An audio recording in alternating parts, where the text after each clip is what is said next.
The earth trembles, metal groans. Through the haze of dust and fire, a silhouette emerges. Angular, relentless, almost primal. This is not just a machine. It is a symbol, a statement, a steel beast bred for war. The battle tank. Welcome to Fata Morgana, where illusions and reality interlace, and the machines of history roar louder than memory. Today we journey into the belly of one of warfare's most iconic inventions, the battle tank. War has always been shaped by mobility, first with horses, then with wheels, then with engines. By the early 20th century, machine guns had turned open battlefields into killing grounds. Trench warfare during World War I rendered cavalry obsolete, and generals found themselves in desperate need of a machine that could cross barbed wire, resist bullets, and break stalemates. Enter the tank. The term tank was actually a code name. British engineers in 1915 disguised their top-secret project as a water carrier for the Middle East. The very first operational tanks, like the Mark I, which rolled out at the Battle of the Somme in 1916, were unreliable, slow, and prone to breakdowns. They had one advantage: psychological shock.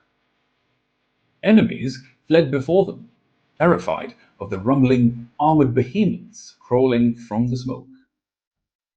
Between World War I and World War II, the tank evolved rapidly. Engineers like J. Walter Christie in the United States revolutionized suspension systems.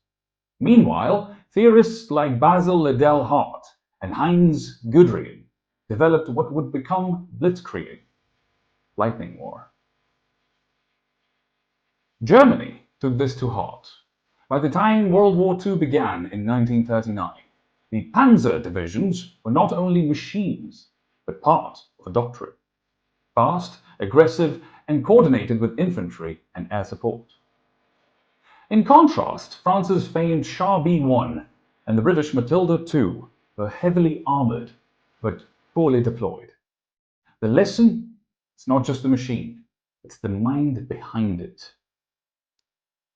The Soviets would field the legendary T-34, considered by many historians and engineers alike to be the most effective tank of the war.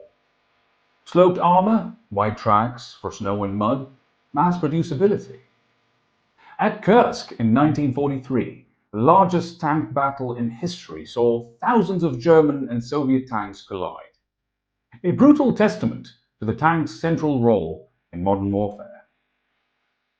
After World War II, tanks became more than weapons. They became symbols of national power. The Cold War made tanks central to NATO and Warsaw Pact strategies. The American M48 Patton, the British Centurion, the Soviet T-55 and T-72. These machines didn't just fight wars, they deterred them. From the streets of Budapest in 1956 to Prague in 1968, Soviet tanks became icons of power. In contrast, the Gulf War in 1991 saw the American M1 Abrams and British Challenger decimate Iraqi armored forces with ease, thanks to advanced optics, fire control systems, and depleted uranium shells. By now, tanks were high-tech juggernauts, featuring composite armor, laser rangefinders, and infrared targeting systems. But with this came complexity, cost, and a new vulnerability: asymmetrical warfare. Some argue that tanks' time is over. The wars in Iraq, Afghanistan, Syria, and Nagorno-Karabakh showcased how cheap drones and anti-tank guided missiles, also known as ATGMs, could take out multi-million-dollar vehicles. The Russian invasion of Ukraine in 2022 revived this debate. Videos of Turkish Bayraktar TB2 drones destroying T-72s and T-80s circulated widely. Is the tank still relevant? Critics point to high maintenance costs, vulnerability to portable missiles, and limited urban maneuverability.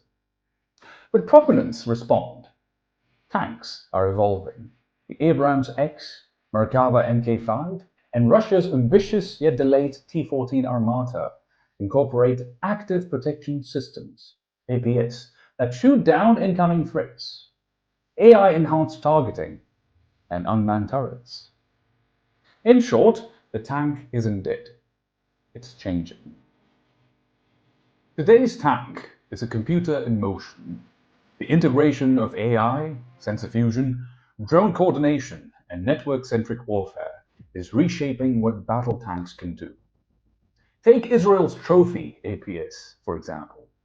It detects and intercepts incoming threats before impact.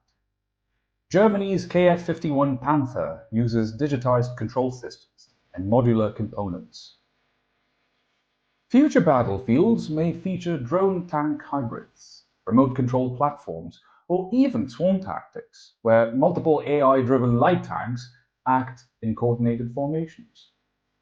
The Pentagon, China's PLA, and European defense firms are pouring billions into these next-generation systems. The race is no longer about who has the strongest armor. It's about who controls the data, who reacts fastest, and who outthinks the enemy algorithm. Tanks have not only shaped wars, but also politics and public memory. They are the icons of parades in Red Square. They're etched in the trauma of Tiananmen Square, where a lone man stood before a column of tanks, an act of defiance immortalized in global consciousness.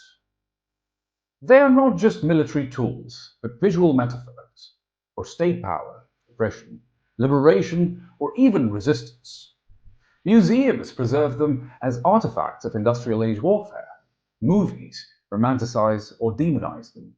Children build plastic models. Veterans remember their names like comrades. What other machine evokes such a layered cultural footprint?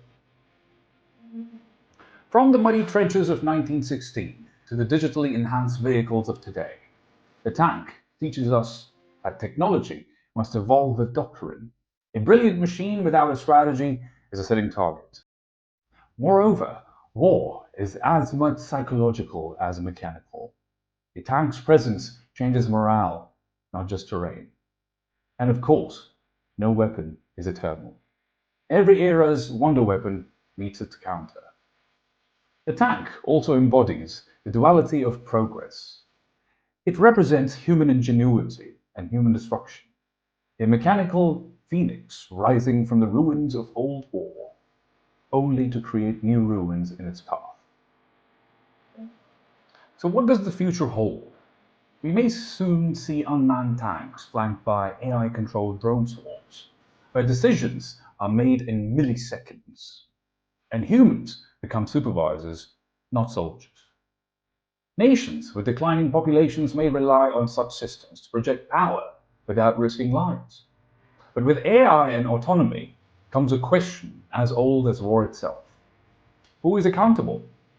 If a machine decides to strike, who bears the moral weight?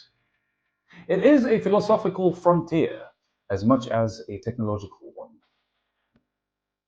The tank began as a way to end stagnation, to cross trenches and pierce fortresses. But like all weapons, it became a paradox. A savior to some, a monster to others. We can admire its engineering, but we must remember its destruction. And as we move into a world of intelligent machines and invisible warfare, the tank remains a mirror, not just of our technology, but of our choices. This is Fata Morgana, a place where we don't just tell the story of the machine, the soul behind the steel. If today's journey moved you, subscribe and walk with us further into the ghostly archives of myth, metal, and memory. Take care.